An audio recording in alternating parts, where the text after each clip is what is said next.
allegiance to the flag of the United States of America, and to the republic for which it stands, one nation, under God, indivisible, with liberty and justice for all.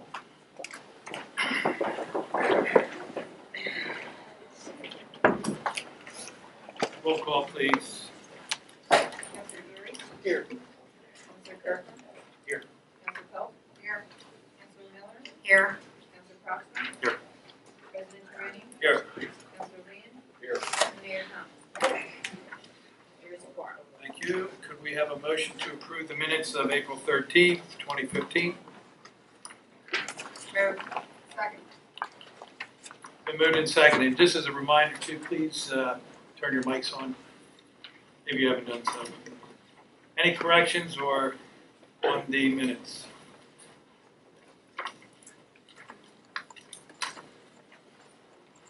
Okay, all in favor say aye. Aye. Opposed? Motion carries. Comments from citizens present. Jim Frymore.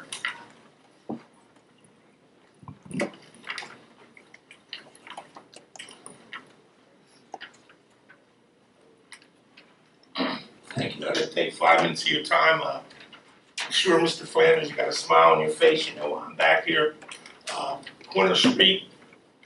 I spoke to you last week, and I thank you for your timely call back in a timely manner. But, you know, nothing's been done. It's been on the Public's work table since March the 12th when I called the Public's work department. I've asked any one of you to come up there and walk the street and look at it. It's a street. Everybody says ordained, go back to 1920, 1950, in the late 50s when I was a kid growing up, it was Quinter Street. It's still a street. It runs from West High Street to Pottstown Road. And it splits, we all know it splits at Glasgow and it becomes Stowe property. And they don't have a problem taking care of it. But it's getting to the point now, you have a new business owner in the sandwich shop up there. You opened up in Denny's Corvette, you got a new person to take a spot in there. You have the carburetor place next door. They all use that street.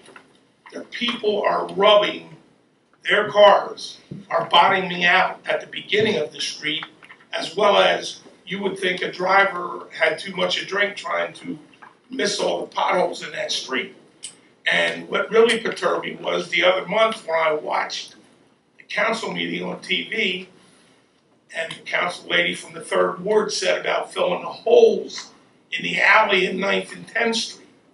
And I've been back here in March, and this Quinter Street is a busy street, whether you guys and ladies think so or not. And there's a new business owner in the sandwich shop, and you know, Jenny kindly, very kindly, returned my phone calls in a timely manner. But when does the problem get addressed? Are you going to wait till somebody wants to sue the council? This thing about the ordained street, it's a street. The sign says Quinter Street. And we need to address that potholes before people ruin their axles and they can't, you know, use the businesses there because of, they said, why don't you get a petition? That's not what it's about. I know every one of you. We're friends. We're, you know.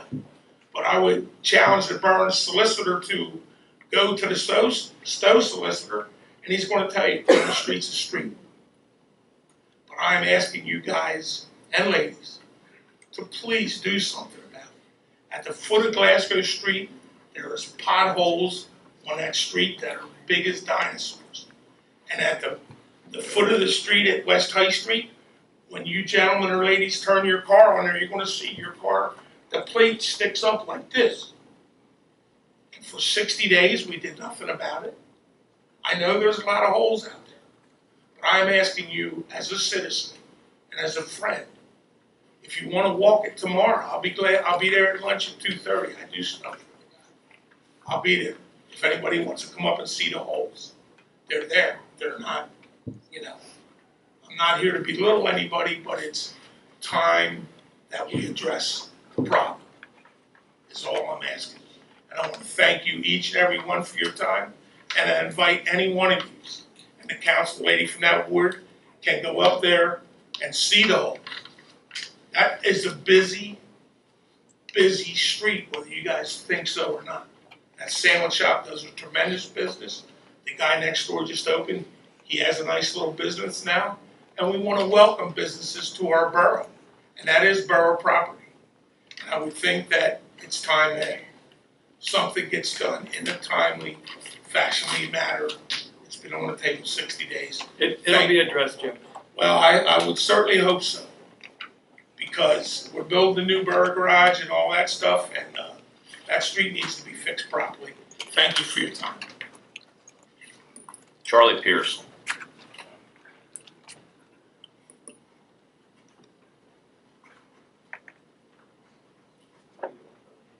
Good evening, councilors, mayor. As president of the Felons Fire Company, I'm here to share the following.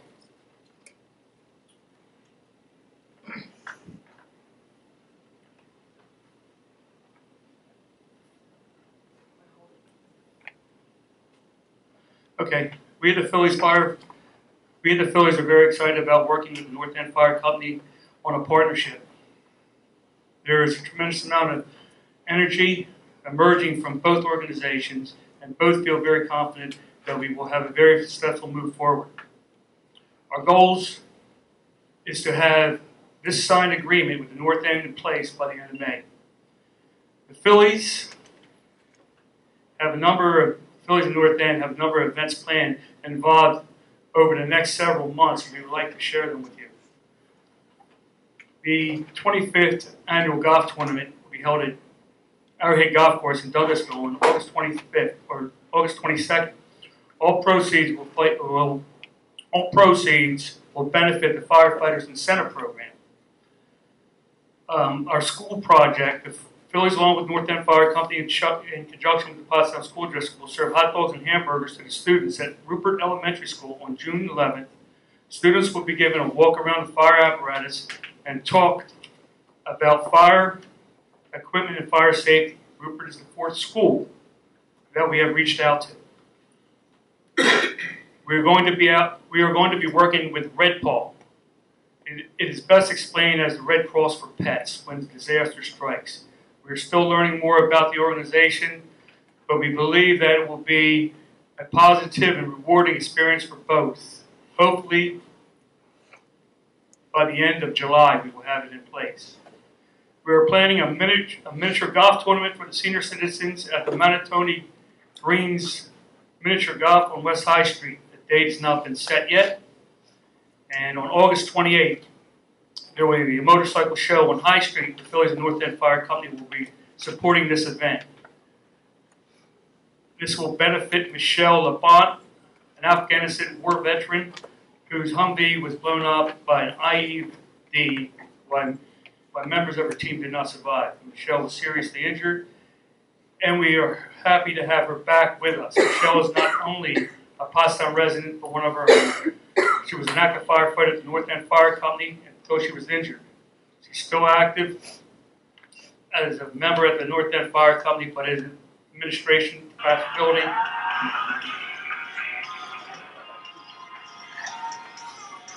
Sorry. At least it wasn't a fire call. Members of the Felons in North End are going to be helping with the Beta Run, 5K run this Sunday on the 17th. We would like to extend an invitation to council and everybody else present to join us and support us in these events that we get to know us and get to know us. Felons always have been working on recruitment, but over the last several months, we have revised and improved how we go about it. We already have in place a rewards incentive program, working to make inroads in schools to build our Explorer program, junior firefighter program, family activities for spouses and children during and after training, providing food and soda, water after working fires, an annual appreciation dinner with recognition awards, a mentoring program with senior members will be assigned to new Proby firefighters to show them the ropes, guide them, assist them with the learning process before and after their PA State Firefighting Certificate classes.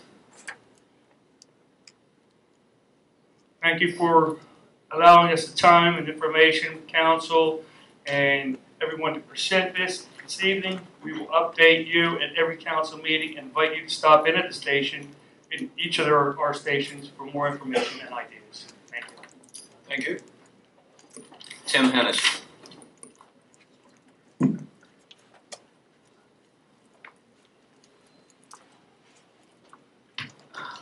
Dear members of council, Mrs. Mayor and Mr. Flanders, thank you for the invitation to come and speak tonight. I'm sorry I was unable to attend last Wednesday.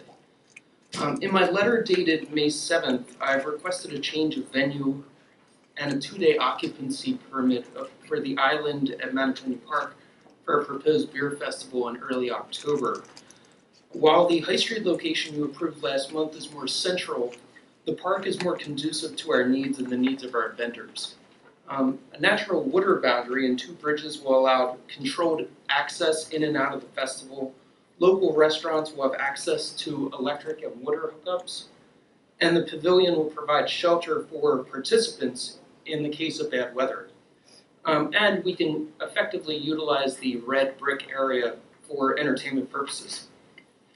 While parking is limited, we will partner with PART or utilize the trolley to shuttle guests to and from the park, High Street, the Reading Lot, and the community college. We'll also contract with fire police for security during the approved permitting. As previously stated, the Pottstown Brew Festival is scheduled for Sunday, October 4th from 12 to 5 p.m. The times have not changed. And the event is rain or shine. And again, we have the support of DITA and Pottstown Parks and Rec. We hope to have your support too. I don't plan to be here next month. Does anyone have any If questions? anyone has questions, we'll get to the point, but I mean, if someone wants to ask now, but. Thank you very much.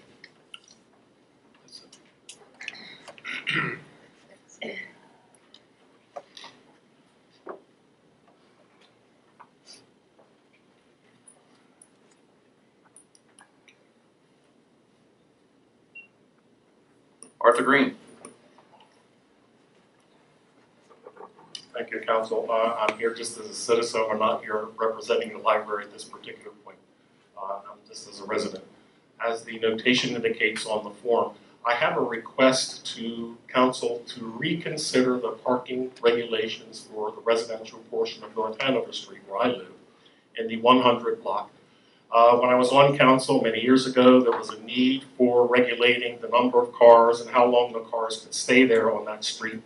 The limit currently is 3 hours, and as a resident, I'm not able to get a parking permit because I do have a driveway, I do have some off-street parking available. However, there is not a rush at this point in time, nor has there been for a number of decades, for cars to be parking on that street. And if I forget, as I did recently, to move my car, I get a $20 ticket. And that means I have to park either on Chestnut Street or Walnut Street so I can walk away from my car and not worry about being ticketed. If I park in my driveway, I can't unload and load my daughter who's in a wheelchair because the proximity is too close to the doors. I can't use it in that way. I have to go out to the street, load and unload her there. So the other side of that too is many times when I park, and even though you can see the car parked there, often people will park directly across the driveway knowing that the car is there and 16 other places are available for them to park. So it's just been a pain, and this most recent ticket indicates to me the only thing I'm doing if I forget, and I'm getting older so my mind is wandering a little bit.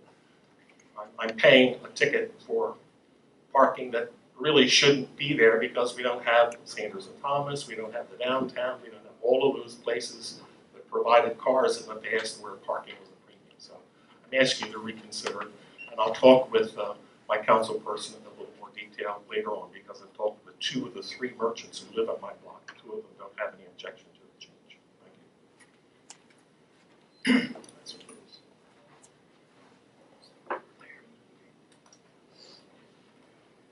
Green. We're going to be discussing that. There'll be a public hearing at 7:30. So if you want to express your concern again, you can at that point too. That's the extent of the public comment.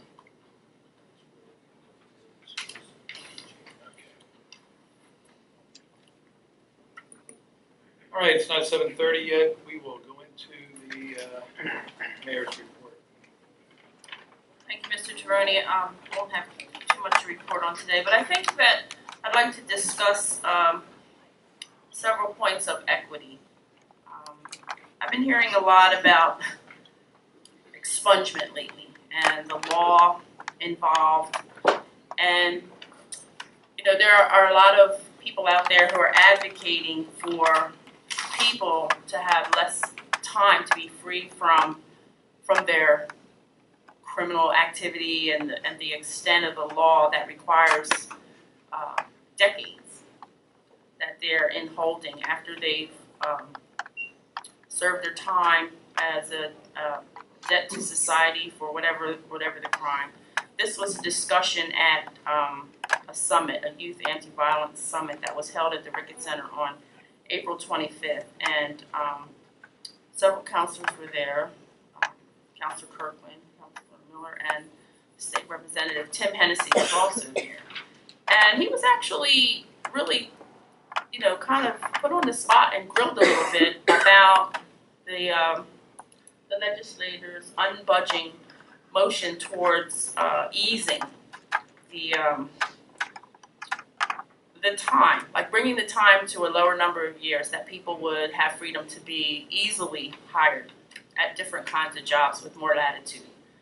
Now, his response, which is a valid response, was that he's one vote. And there's a whole composite of legislators that have to consider the safety of more people than the person or persons who are seeking for things to be a little more easier on their behalf. So one of the comments that was made was, well, people always go back to the fact that what about my grandmother or my mother who's living in a nursing home per se, and do I want them subject to a person with a heinous, you know, criminal background that's been forgiven, quote unquote, and those were the words. And I'm just bringing this particular issue up because I'm not sure of the numbers, but I believe there are many people in our town who have been released from prison, various stages of crimes, not all felons, but misdemeanors and other types of summary offenses that could come under scrutiny with the Better Landlord Program based on some of the things they brought to the table when they were here. So I'm saying this just as a caution as you continue to bring this forward, that there has been question and answer and some discussion by myself and others regarding housing discriminations that could encroach in such programs. So I just wanted to put that out there on behalf of this very minute issue, for the leveraging factor of it, and also for the equity of it, that we don't, you know, get into situations where we have our vendors that we're considering for such programs come and make statements like, well, you don't want that guy that just got out of jail moving in your neighborhood. Maybe you don't, but what does the law say? We just have to be mindful and careful of that. The next thing I wanted to talk about regarding equity is a question I brought up at the last meeting about the Phillies Fire Company and their assets, meaning those things that they've invested in that they own. And this is a rhetorical question at this time, but consider the equity of your own personal finances and your own personal assets when somebody comes to tell you that it's you're obligated to share them, whether you want to or not. So I'm just representing the equity portion of that and saying that as item B is voted on, and if there's another 90 days with or without the consultant, that there needs to be some reporting of progress of what the real deal is. Like, with all these assets floating around, and who has to put what on the table in order for this to work. Because, everybody's not going to be happy, but I think that there's an onus for this hold up and delay for so long of a time. And, there's other things too that are in holding with other fire